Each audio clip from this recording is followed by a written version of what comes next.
Final Fantasy X est un des meilleurs jeux de tous les temps. Aussi, yo les petits gars. Pour le coup, ce n'est pas juste mon avis, c'est plutôt unanime et franchement, c'est mérité. Scénario, univers, thématique, graphisme, surtout pour l'époque, gameplay, musique, personnage, le jeu est un quasi sans faute de bout en bout et a posé une barre de qualité que la franchise n'a jamais vraiment atteinte à nouveau. Mais c'est un autre sujet et j'ai envie de parler de choses positives aujourd'hui. Je disais donc que tous les personnages sont incroyables. Le cast principal est une réussite totale, en plus de soulever des thématiques ultra intéressantes et je vous ai menti. On ne va pas parler que de choses positives car notre sujet du jour c'est le personnage controversé qu'est Wakka. Pour les quelques personnes qui ne connaîtraient pas FF10, bah jouez-y déjà, c'est un super jeu, mais surtout, de quoi ça parle? Final Fantasy X nous met dans la peau de Tidus, joueur star de son équipe de Blitzball, qui se retrouve pris dans la destruction de sa ville et est envoyé un millénaire dans le futur. Là-bas, il va rejoindre Yuna, une invoqueur, oui, c'est la VF officielle, dans son pèlerinage pour vaincre Sin, le mal incarné, et amener la félicité, la paix en gros, sur Spira, le monde de FF10. Je vous résume très rapidement le tout, et je le dis maintenant, spoiler, tout ça. Dans cette histoire, en plus de Tidus et Yuna, qui sont l'une des meilleures histoires d'amour du jeu vidéo, faudra qu'on en reparle un jour aussi, on retrouve Lulu, la mage noire gothique, qui marie le tigre bleu bipède que tu ne veux pas énerver, Auron, ami et ancien gardien du père de Yuna qui aura farm comme jamais.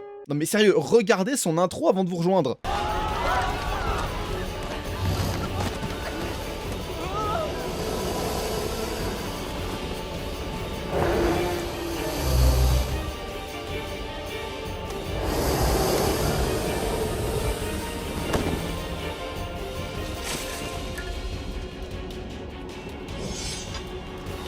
Riku, l'ado hyperactive hérétique, et enfin, Wakka. Et si j'ai fini par ces deux-là, ce n'est pas par hasard. Spira est un monde dirigé par Yevon, une religion fortement inspirée par le shintoïsme, le bouddhisme, ainsi que la religion catholique et l'islam. Mais sur le point à retenir, c'est qu'elle dirige Spira de bout en bout. On trouve des symboles de Yevon dans la totalité des endroits du jeu qu'on traverse, un grand nombre d'habitants nous saluent en faisant la prière de Yevon, ce mouvement avec les mains là, et même le voyage de Yuna est une immense quête évoluant dans le cadre de Yevon, car cette dernière demande aux invoqueurs de rejoindre les différents temples éparpillés dans le monde afin d'y prier, obtenir une sorte de bénédiction et les préparer pour obtenir l'ultime chimère qui leur permettra de vaincre Sin au prix de leur propre vie. Le jeu est sorti il y a plus de 20 ans, m'emmerdez pas avec les spoilers. Vous l'aurez donc compris, Yevon est très important dans ce monde, et évidemment, ça veut aussi dire se plier à leurs nombreuses règles et lois, sous peine d'être qualifié d'hérétique par toute la population. Et vous vous souvenez de comment j'ai défini Riku? Bingo. Quel est le rapport avec Wakka? On y vient. L'intérêt de cette omniprésence de Yevon dans le monde est le fait que chaque personnage du cast principal a une relation différente avec celle-ci. Tidus en est extérieur et en a donc la vision la plus objective. Yuna a grandi dedans et elle suit la voie de son père qui pourrait être comparée à celle des prophètes. Lulu est une croyante réaliste, questionnant la religion et n'en suivant pas les préceptes aveuglément de par son vécu. Kimari met Yuna au-dessus d'Yevon et priorise donc sa sécurité au-dessus du respect de la religion. Auron est un ancien croyant légendaire désabusé qui ne respecte plus la religion mais est toujours respecté par les masses. Riku est l'hérétique car elle s'oppose aux règles et aux lois de la religion en connaissance de cause. Et Wakka est le fanatique aveugle. Ouais, malgré son comportement de grand frère sympa avec Tidus qui veut l'aider à s'intégrer, Wakka est un fier croyant de Yevon qui lorgne presque du côté du fanatique extrémiste. Et bah c'est ce qu'il fallait justement. Parlons sérieusement un instant.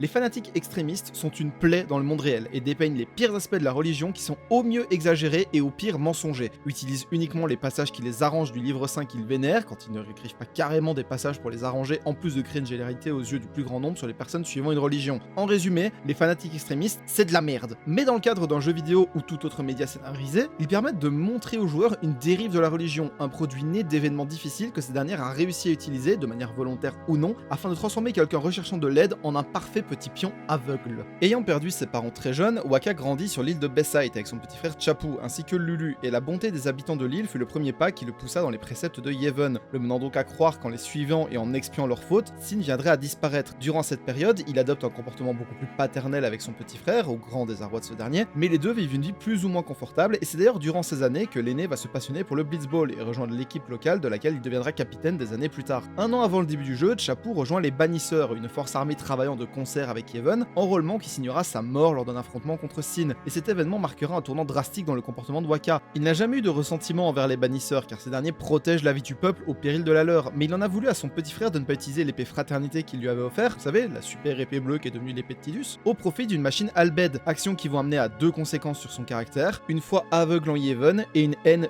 viscérale des Albed représentée par un racisme non dissimulé. Je pense que vous l'aurez compris, le personnage de Wakka est tombé dans cette terrible travers suite à ce qu'il a vécu, et encore une fois, pour la narration et l'équilibre du groupe, il le fallait, car c'est en partant de cette base que le personnage de Wakka va évoluer tout au long de l'aventure grâce à plusieurs axes très intéressants, et on va commencer par celui qui me semble le plus important, car c'est de là que va démarrer son évolution, le personnage de Riku. Riku est le dernier personnage à rejoindre le groupe, et elle s'entend très bien avec Wakka, les deux blaguants et une mentalité enfantine, un vrai duo grand frère-petite sœur qui fonctionne très bien, jusqu'au moment où ce dernier apprend qu'elle est une Albed, information que tout le groupe lui avait cachée. Furieux et dégoûté, son comportement change du tout au tout, devenant froid et insultant avec elle, tout en ne comprenant pas les actions de ses compagnons. Lorsqu'une vérité affreuse sur un maître de Yevon est révélée, il est le seul à être hésitant quant au fait de confronter le dit maître, et continue d'accuser Riku d'être la raison de tout cela. Remarque que Riku encaisse car elle comprend le point de vue de Wakka, et j'ai bien dit comprendre, pas accepter ou pardonner.